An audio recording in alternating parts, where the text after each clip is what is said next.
बेगुनाह होते हुए भी उन्हें इन केसेस से आज़ादी नहीं मिल रही है। आज सज़ाए उम्र कैद में साजिद मरगूब अंसारी नासिक की सेंट्रल जेल में कैद है।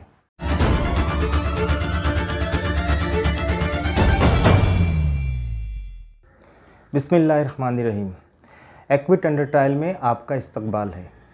आज हम एक बेगुनाह कैदी के बारे में आपके सामने बात करेंगे, जिनका पूरा नाम है मोहम्मद साजिद मरगूब अंसारी, जिनकी उम्र आज 40 साल है, जिनका ताल्लुक़ मीरा रोड थाना से है और जो पेशे से सॉफ्टवेयर कंप्यूटर इंजीनियर है।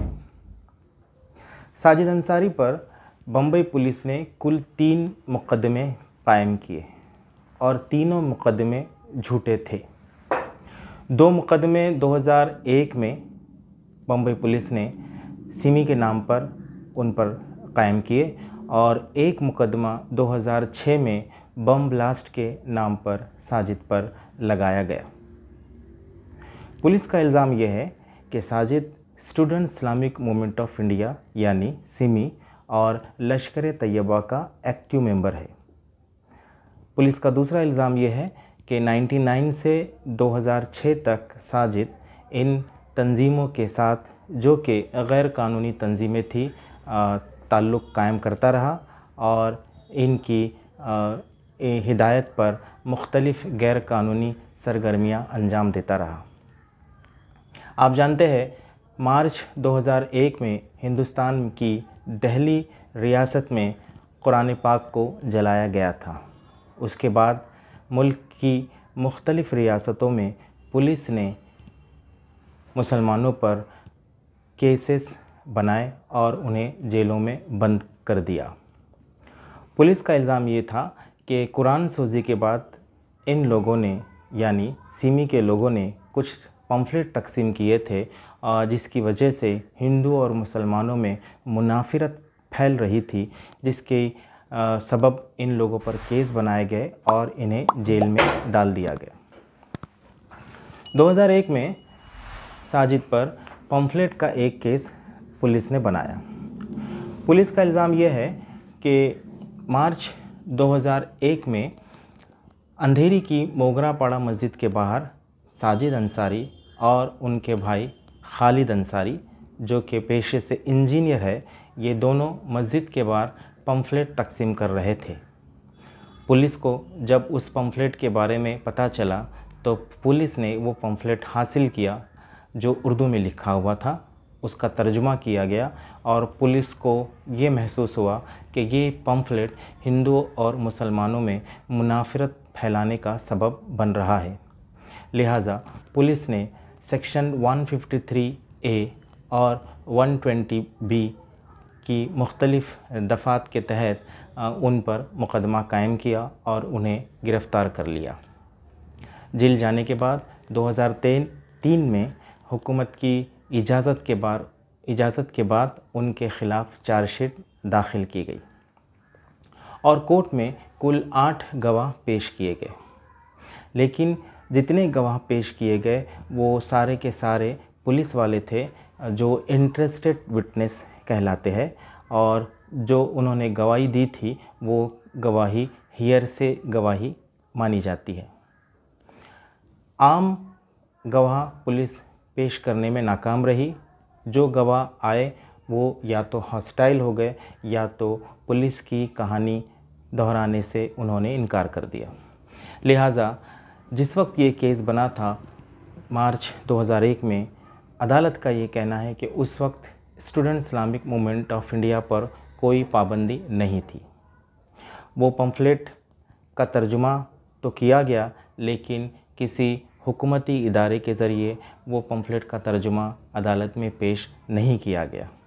इसलिए तमाम सबूतों और गवाहों को देखने के बाद अदालत ने इस पम्फलेट वाले मुकदमे से साजिद अंसारी, उनके बड़े भाई खालिद अंसारी और एक और शख्स इरशाद ख़ान, तीनों को इस केस से 2012 में बाइज़्ज़त बरी कर दिया।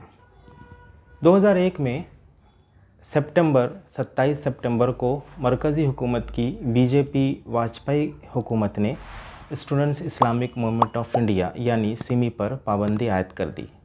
उसके बाद अंधेरी पुलिस स्टेशन ने साजिद मरगूब अंसारी और उनके बड़े भाई खालिद मरगूब अंसारी पर बैंड का एक मुकदमा कायम किया।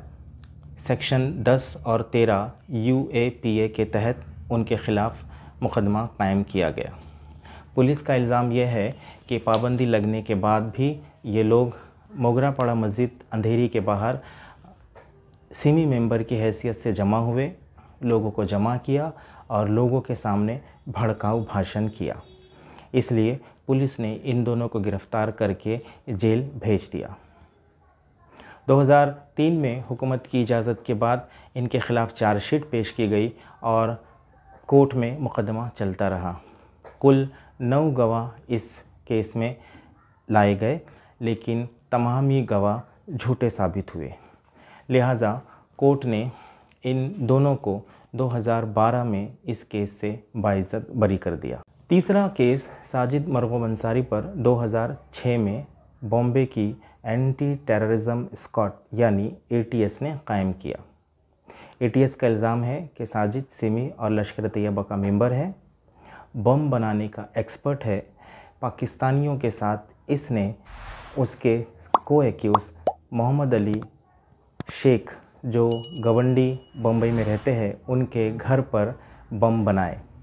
पुलिस का इल्ज़ाम है कि 8, 9, 10 जुलाई 2006 को पाकिस्तानियों के साथ मिलकर इन्होंने गवंडी में 7 बम बनाए, जो बम्बई की वेस्टर्न लोकल ट्रेन के फर्स्ट क्लास कंपार्टमेंट में रखे गए और जिसके फटने से कई लोग हलाक और ज़ख्मी हुए। चार्जशीट फाइल की जाती है और बम्बई की मोका अदालत में ये केस चलता है। कुल 200 गवाह पेश होते हैं और झूठे गवाहों, झूठे पंचों, झूठी रिकवरी और झूठे कन्फेशन की बुनियाद पर साजिद मरगूब अंसारी को सज़ाए उम्र कैद सुना दी जाती है। पिछले 20 सालों से साजिद मरगूब अंसारी पुलिस, कोर्ट, कचहरी के चक्कर में परेशान और हिरासा है। उनकी पूरी फैमिली परेशान है, लेकिन बेगुनाह होते हुए भी उन्हें इन केसेस से आज़ादी नहीं मिल रही है। आज सज़ाए उम्र कैद में साजिद मरगूब अंसारी नासिक की सेंट्रल जेल में कैद है। सवाल ये है कि बम्बई की जो पुलिस किसी शख्स पर सिमी और टेरर के नाम पर 2 झूठे मुकदमे कायम कर सकती है, तो क्या वो पुलिस तीसरा झूठा मुकदमा कायम नहीं कर सकती? और अगर ऐसा करती है पुलिस तो हमें हैरत में नहीं पड़ना चाहिए और ऐसे कन्विक्शन पर बिलीव नहीं करना चाहिए। शुक्रिया। अस्सलाम वालेकुम। सन 2001 में पुलिस ने एक झूठे केस में मुझे फंसाया और जब मेरा भाई साजिद अंसारी पुलिस स्टेशन पहुंचा, उनसे आर्गूमेंट किया तो उसे भी अरेस्ट कर लिया और हम दोनों को मजिस्ट्रेट कोर्ट में पेश किया, जहां मजिस्ट्रेट ने फ़ौरन हमें ज़मानत दे दी। उन्होंने ये केस 153 सेक्शन के तहत बनाया और हमें सिमी का मेंबर बताया और ये बताया कि हम पैम्फलेट मोगरापाड़ा में पैम्फलेट तकसीम कर रहे थे। इसके बाद सितंबर 2001 में जब सिमी पे बैन लगा, उस वक्त हमें पुलिस स्टेशन बुलाया गया और ये कहकर हमें रोक लिया गया, रात को के बाहर टेंशन है, आप लोग अभी तो यहीं रहना होगा। और अगले दिन सुबह हमें फिर मजिस्ट्रेट कोर्ट में पेश किया गया, जहां हमारे ऊपर ये इल्ज़ाम लगाया गया कि हम मोगरापाड़ा मस्जिद के बाहर पाकिस्तान जिंदाबाद के नारे लगा रहे थे और हमें 9 दिन का पुलिस रिमांड लिया गया। उसके बाद हमें 9 दिन बाद ज़मानत मिली और फिर ज़िंदगी पहले की तरह शुरू हुई। इसके और फिर 2006 में रेलवे ब्लास्ट हुए। रेलवे ब्लास्ट होने के बाद फिर 2-4 दिन बाद हमें अंधेरी पुलिस स्टेशन बुलाया गया, हमसे इंक्वायरी की गई और तरह तरह के सवालात किए गए। हमें फिर अलग अलग दिन काला चौकी और अलग अलग पुलिस स्टेशन बुलाया जाता रहा और छोड़ा जाता रहा ये सिलसिला 3 महीने चलता रहा। हमें फ़िज़िकल टॉर्चर किया गया, मेंटल टॉर्चर किया गया, काफ़ी परेशान किया गया, लेकिन हम पुलिस इन्वेस्टिगेशन में ताउन करते रहे।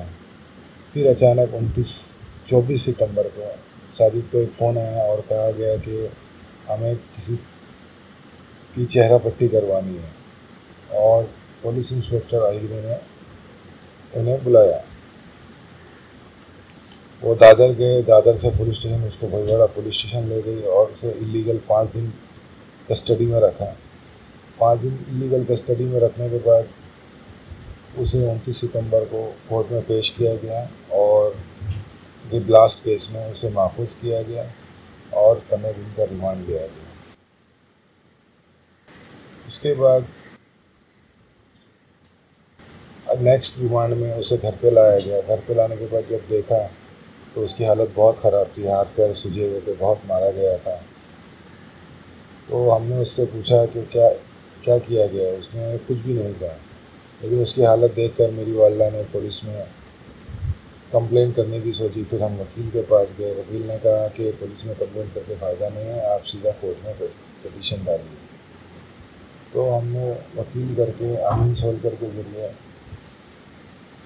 कोर्ट में एप्लीकेशन दी कि उसे बहुत मारा गया, ऐसा लग रहा है कि वो जिंदा नहीं बचेगा।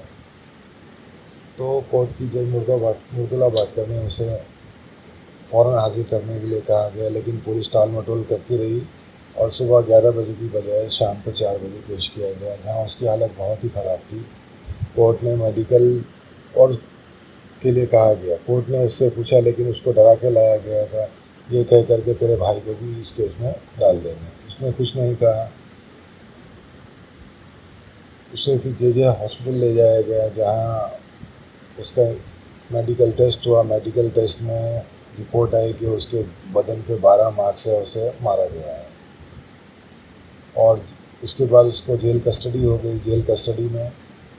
जेल रिपोर्ट में भी उसके मारे जाने के निशानात वाज़ेह तौर पर देखे गए और उसकी रिपोर्ट बनी।